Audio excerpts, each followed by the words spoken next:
प्रिय विद्यार्थियों, आज हम कौटिल्य से संबंधित कुछ महत्वपूर्ण प्रश्न उत्तर डिस्कस करेंगे जो विश्वविद्यालय परीक्षा के लिए तो महत्वपूर्ण है ही, लेकिन विभिन्न प्रतियोगी परीक्षाओं के लिए भी राजनीति विज्ञान में बहुत ज़्यादा महत्वपूर्ण है।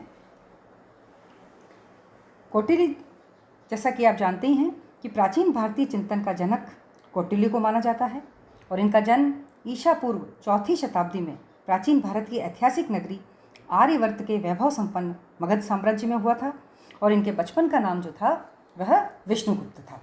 और मैं छोटा सा परिचय आपको उनका बता रही हूँ कि और पाटलिपुत्र के जो नंद राजा थे उन्होंने कौटिल्य का अपमान किया था, जिससे क्रोधित होकर कौटिल्य ने नंद वंश को समूल नाश की प्रतिज्ञा ले ली थी, है ना। और उन्होंने फिर नंद वंश को जड़ से उखाड़ फेंका और महान मौर्य साम्राज्य की नींव उन्होंने रखी थी। हम उनका पहला ही प्रश्न लेते हैं कि विष्णुगुप्त को किस नाम से जाना जाता है। तो विष्णुगुप्त को कौटिल्य के नाम से जाना जाता है। इनका एक नाम और है जो भी काफ़ी चर्चित है, चाणक्य है। तो कौटिल्य, चाणक्य और विष्णुगुप्त तीनों एक ही जने के नाम हैं। कौटिल्य ने एक बहुत ही प्रसिद्ध पुस्तक लिखी थी। तो कहा जाता है कि कौटिल्य की प्रसिद्ध पुस्तक का नाम क्या है। तो कौटिल्य की प्रसिद्ध पुस्तक का नाम है अर्थशास्त्र। कौटिल्य का अपमान किसके द्वारा किया गया था? अभी मैंने आपको बताया था कि कौटिल्य का अपमान पाटलिपुत्र के नंद राजा ने किया था। कौटिल्य की जो पुस्तक है अर्थशास्त्र, उसमें कितने अधिकरण हैं? तो कौटिल्य की जो पुस्तक है उसके अंदर 15 अधिकरण हैं। इसके अलावा अगर आपसे ये भी पूछ लिया जाता है, ज़्यादातर तो अधिकरण ही पूछे जाते हैं, लेकिन इसके अंदर 15 अधिकरण हैं, 150 अध्याय हैं और 180 प्रकरण हैं। यह भी अर्थशास्त्र के अंदर हैं। बौद्ध ग्रंथों के अनुसार कौटिल्य का जन्म स्थान कहाँ माना जाता है? देखिए, कौटिल्य का जो जन्म स्थान है उसको लेकर काफ़ी मतभेद हैं और उस मतभेद के कारण ही ये प्रश्न बना है कि भाई बौद्ध ग्रंथों के अनुसार कौटिल्य का जन्म स्थान कहाँ माना जाता है। तो इसका सही उत्तर है कि कौटिल्य का जन्म स्थान बौद्ध ग्रंथों के अनुसार तक्षशिला को माना जाता है। इसी तरह से आप देखिए जैन ग्रंथ हैं, जैन ग्रंथ कहते हैं कि मैसूर राज्य का जो श्रवण वेयगोल प्रदेश है वहाँ पर इनका जन्म हुआ है ना। और कभी ये माना जाता है कि कौटिल्य मौर्य साम्राज्य के जो संस्थापक हैं चंद्रगुप्त मौर्य, उनके समकालीन हैं। कुछ विद्वान कौटिल्य का जन्म स्थान नेपाल की तराई वाला क्षेत्र भी मानते हैं, लेकिन बौद्ध ग्रंथों के अनुसार कौटिल्य का जन्म स्थान कहाँ है? तक्षशिला माना जाता है। कौटिल्य ने अपनी शिक्षा कहाँ प्राप्त की थी? तो कौटिल्य ने अपनी शिक्षा नालंदा विश्वविद्यालय में प्राप्त की थी। आप ये देखिए कि इसी अवधि में कौटिल्य रूपी शिष्य का जो परिचय है वो चंद्रगुप्त से हुआ था और कौटिल्य चंद्रगुप्त की विद्वता से और योग्यता से बहुत प्रभावित हुए थे, है ना। और इसके पश्चात कौटिल्य ने एक शिक्षक के रूप में नालंदा विश्वविद्यालय में ही अपना अध्यापन का कार्य करना शुरू कर दिया था। और नालंदा विश्वविद्यालय में एक शिक्षक के रूप में कौटिल्य की जो ख्याति थी वो दूर दूर तक फैल गई थी और पूरे मगध में ही नहीं वरन उसके बाहर भी कौटिल्य की जो विद्वता थी उसकी कूटनीति का लोहा लोग बाग मानने लगे। इसीलिए वह कौटिल्य के नाम से जाने जाते हैं। देखिए, ये शब्द किसने कहे थे? क्वेश्चंस कभी कभी इस तरह से भी पूछ लिए जाते हैं आपके कि जब तक नंद वंश का संपूर्ण नाश नहीं कर दूंगा तब तक अपनी शिखा नहीं खोलूंगा। ये शब्द किसके थे? तो ये शब्द कौटिल्य के थे। इसी प्रकार से आपके कई उदाहरण आएंगे जब पूछा जाएगा कि ये किसने कहा था। तो चूँकि अभी हम कौटिल्य पढ़ रहे हैं इसलिए आपके जहन में कौटिल्य ही ध्यान में रहेगा, लेकिन इसको आपको ध्यान में रखना है। इसी तरह से कौटिल्य किस साम्राज्य के प्रधानमंत्री थे? तो कौटिल्य मौर्य साम्राज्य के प्रधानमंत्री थे। अर्थशास्त्र के प्रारंभ में कितनी विधाओं का वर्णन किया गया है? अर्थशास्त्र जो पुस्तक है उसमें देखिए, जो अर्थशास्त्र है उसकी रचना गद्य और पद्य दोनों में की गई है और अर्थशास्त्र के अंदर 4 प्रकार की विधाओं का वर्णन किया गया है। अन्वीक्षिकी, त्रयी, वार्ता एवं दंड नीति। ये 4 प्रकार की जो विधाएं हैं उसका अध्ययन इसमें, उसका वर्णन इसमें किया गया है। अन्वीक्षिकी जैसे मैं आपको शॉर्ट में बता देती हूँ कि इसमें दर्शन व तर्क का वर्णन है। त्रयी, इसके अंदर धर्म, अधर्म और वेदों के ज्ञान का वर्णन होता है। वार्ता के अंदर कृषि व व्यापार का वर्णन है और दंड नीति के अंतर्गत राजनीति शास्त्र, शासन कला, राजनीति के सिद्धांत, उसके व्यवहारिक अध्ययन, इन सब का वर्णन है। तो अर्थशास्त्र का जो मूल विषय है वह दंड नीति है। कौटिल्य की प्राकृतिक अवस्था कैसी थी? कौटिल्य की जो प्राकृतिक अवस्था थी वह धर्म प्रधान समाज की थी। अगर ये पूछा जाता है कि कौटिल्य की प्राकृतिक अवस्था कैसी थी तो हम क्या कहेंगे कि कौटिल्य की प्राकृतिक अवस्था धर्म प्रधान समाज की रही है। कौटिल्य ने ज्ञान की चतुर्थ शाखा किसको माना था? क्योंकि अभी हमने कहा है कि अर्थशास्त्र का मूल विषय दंड नीति था, इसलिए कौटिल्य की ज्ञान की जो चतुर्थ शाखा है ना, उसको हम किसको मानेंगे? दंड को ही मानते हैं। इसी तरह से कौटिल्य ने राज्य के अंग बताए। देखिए कि कौटिल्य ने राज्य के कितने अंग बताए हैं।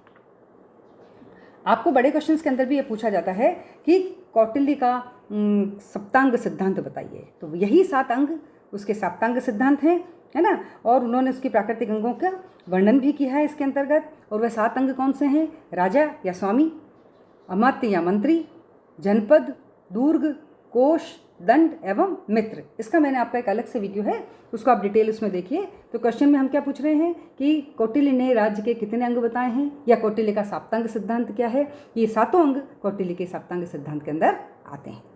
अमात्य राज्य रूपी रथ के दूसरे पहिए की भांति है। ये शब्द किसके हैं? तो ये शब्द भी किसके हैं? कौटिल्य के।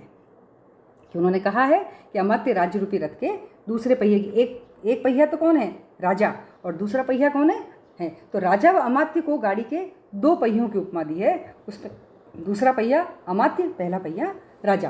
किसने कहा? कौटिल्य ने। कौटिल्य के अनुसार जनपद का क्या अभिप्राय है? तो कौटिल्य के अनुसार जनपद का अभिप्राय है जनसंख्या, लोकमन यानी कि, और वो भौगोलिक भूमि जहाँ पर लोग निवास करते हैं वह क्या कहलाता है? जनपद कहलाता है। कोश वृद्धि एक शक्तिशाली राज्य का आधार है, क्योंकि एक शक्तिशाली कोश के द्वारा ही एक चतुर्ंगिणी सेना का निर्माण किया जा सकता है, जिससे कि देश की रक्षा होती है। यह किसका कथन है? तो यह कथन भी किसका है? कौटिल्य का। देखिए उन्होंने कहा ना, कोश वृद्धि के साथ एक शक्तिशाली राज्य बनता है ना। कोश वृद्धि एक शक्तिशाली राज्य का आधार है। तो क्योंकि एक शक्तिशाली कोश के द्वारा ही एक चतुर्ंगिणी सेना का निर्माण भी किया जा सकता है, तो ये राजस्व में वृद्धि कैसे की जाए, है ना। तो उन्होंने कहा कि भाई जब तक राजस्व के अंदर वृद्धि नहीं होगी, कोष नहीं भरेगा, तो उसकी वृद्धि के उन्होंने 3 सिद्धांत बताए। पहला सिद्धांत बताया परिपुष्ट का सिद्धांत, दूसरा बताया दौर्लभ्य का सिद्धांत, और तीसरा उन्होंने कहा कर मुक्ति का सिद्धांत। तो परिपुष्ट का जो सिद्धांत है उसके अनुसार क्या है कि जब व्यक्ति कोई उद्योग लगाता है उस समय सरकार को उससे कर नहीं लेना चाहिए, राजा को उससे कर नहीं लेना चाहिए, क्योंकि उद्योग अपनी शेषावस्था के अंदर होता है, अपने आरंभिक काल के अंदर होता है। जब वो परिपुष्ट हो जाता है, जब वो पूरा विकसित हो जाता है, उसके बाद उससे कर लेना चालू किया जाना चाहिए। तो ये कौन सा सिद्धांत है? परिपुष्ट सिद्धांत। इसी से दौर्लभ्य का सिद्धांत है कि कौटिल्य के अनुसार क्या है कि ऐसी दुर्लभ सामग्री जो राज्य के लिए अत्यधिक उपयोगी है, उसके ऊपर भी कभी भी कर नहीं लगाया जाना चाहिए, उसे करमुक्त रखना चाहिए। इसी तरह से कर मुक्ति का सिद्धांत के बहुत सारे ऐसे कारण होते हैं जिनके अत्यधिक महत्व के कारण उनको कर मुक्त रखा जाना चाहिए। जैसे विशेष प्रकार के संस्कार हैं, व्रत हैं, यज्ञ हैं, दान है, उसको जैसे आज भी है ना हमारे दान, हम अगर किसी संस्था के अंदर कहीं भी जहाँ दान दिया जा सकता है दान करते हैं, वहाँ से हमको रसीद प्राप्त हो जाती है, तो हम उससे जितनी राशि हमने दी है वो हमारी कर मुक्त हो जाती है ना। तो 3 प्रकार के राजस्व की वृद्धि के लिए उन्होंने सिद्धांत बताए थे।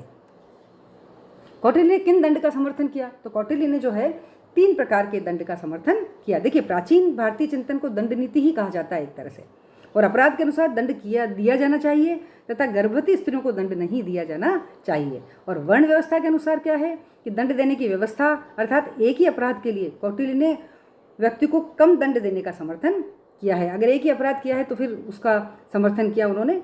तो कौटिल्य ने दैहिक, कापिक व आर्थिक दंड का समर्थन किया है, और दंड के अंतर्गत उन्होंने सेना को भी शामिल किया है। उसके अंतर्गत हाथी, घोड़े, रथ, जो चतुर्ंगिणी सेना है वो सभी को शामिल किया है, इसलिए वो 3 प्रकार के दंड का समर्थन करते हैं। कौटिल्य के सप्तांग सिद्धांत में उन्होंने दुर्ग बताया है, दुर्ग का वर्णन किया है। तो उसका क्या आशय होता है? दुर्ग क्या है? तो कौटिल्य के सप्तांग सिद्धांत में दुर्ग का आशय क्या है? राज्य की राजधानी। तो राज्य की राजधानी, जहाँ पर जो राज्य है उसकी राजधानी, वो कहलाता है दुर्ग। अभी आप देखिए कि ये दुर्ग, कई प्रकार के दुर्गों का उन्होंने वर्णन किया, जिसमें से 4 मुख्य हैं। औदिक दुर्ग, कौटिल्य ने कितने प्रकार के दुर्गों का वर्णन किया था? तो उसने 4 प्रकार के दुर्गों का वर्णन किया। औदिक दुर्ग जो पानी से घिरा हुआ होता है, पार्वत दुर्ग जो पर्वत श्रेणियों से घिरा हुआ होता है, धानवान दुर्ग जो मरुस्थल प्रदेश में स्थित होता है, और वन दुर्ग जो बीहड़ जंगलों के अंदर स्थित होता है, उसको राजा अपनी राजधानी बनाता है। तो कौटिल्य के अनुसार जनपद की सबसे छोटी इकाई क्या है?